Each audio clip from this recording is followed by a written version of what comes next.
Assalamualaikum warahmatullahi wabarakatuh. Perkenalkan, saya Elisa Cintiasari dari program studi D4 Sistem Pembangkit Energi Politeknik Elektronika Negeri Surabaya.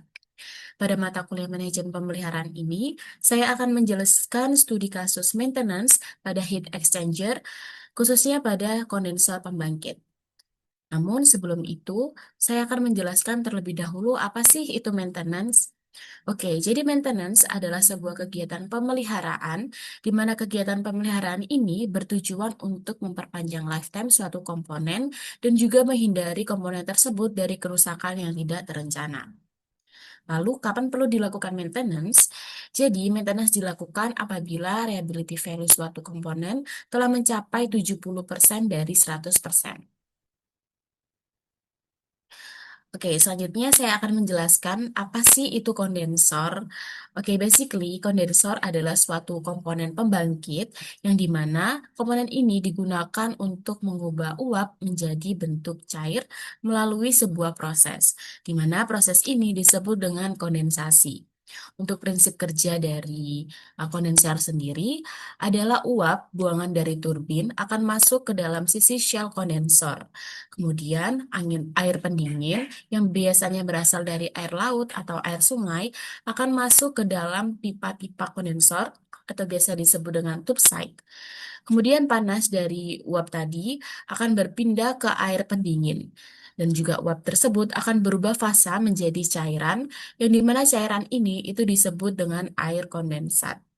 Selanjutnya, air kondensat ini akan dipompa kembali ke dalam boiler sehingga akan menghasilkan sebuah siklus. Dan juga siklus ini terjadi secara tertutup. Seperti itu. Oke, jadi kondensor ini adalah suatu komponen vital dalam sebuah pembangkit, di mana proses kerjanya itu terjadi secara 24/7 atau non-stop. Sehingga apabila terjadi kegagalan atau kerusakan pada kondensor, itu juga akan mempengaruhi tingkat efisiensi dari suatu pembangkit, seperti itu. Oke, lalu kegagalan atau kerusakan apa yang sering terjadi di dalam kondensor? Oke, yang pertama ada fouling.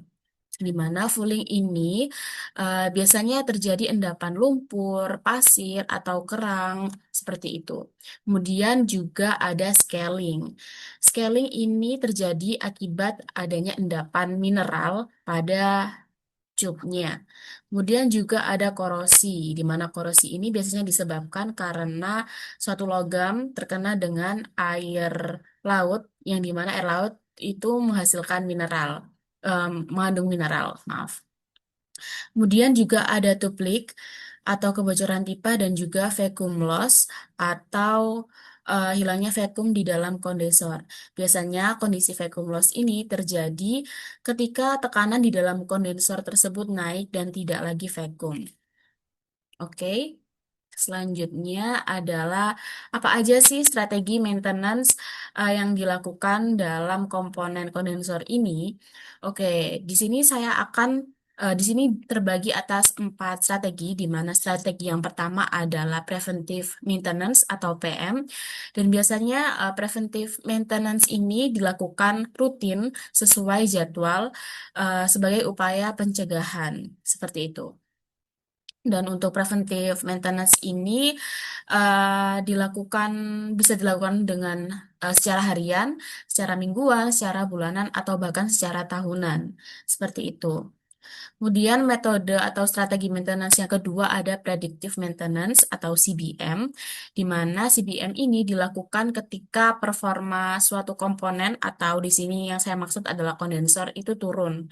Seperti itu. Kemudian ada corrective maintenance atau CM, yang di mana corrective maintenance ini dilakukan ketika telah terjadi kerusakan nyata atau kerusakan parah dalam suatu komponen. Seperti itu. Dan juga strategi maintenance yang terakhir ada Reliability Center Maintenance atau RCM, di mana strategi ini eh, digunakan untuk memilih metode perawatan yang seperti apa yang bisa diterapkan dalam suatu komponen tersebut, dan juga strategi ini disusun atau ditentukan berdasarkan analisis resiko komponen yang telah dilakukan.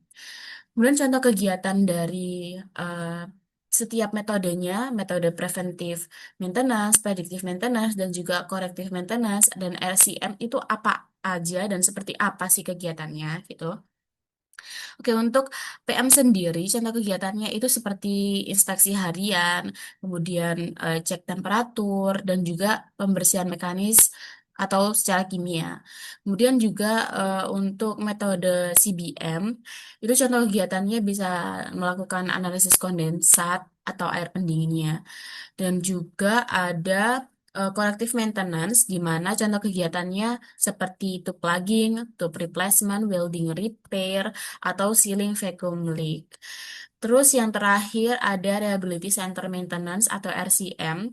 Contoh kegiatannya itu seperti FMIA, di mana FMIA ini dilakukan analisis resiko dan juga berfokus pada komponen yang paling kritis. Seperti itu. Oke, untuk penjelasan saya sebelumnya, saya ambil dari dua sumber referensi. Yang pertama yaitu dari Journal of Universal Study yang bisa diakses pada link berikut. Dan juga saya mengambil jurnal dari International Information and Engineering Technology Journal dan bisa diakses pada link berikut. Oke, terima kasih. Itu tadi adalah penjelasan yang bisa saya jelaskan terkait maintenance pada heat exchanger kondensor. Apabila ada kesalahan kata, mohon maaf. Assalamualaikum warahmatullahi wabarakatuh.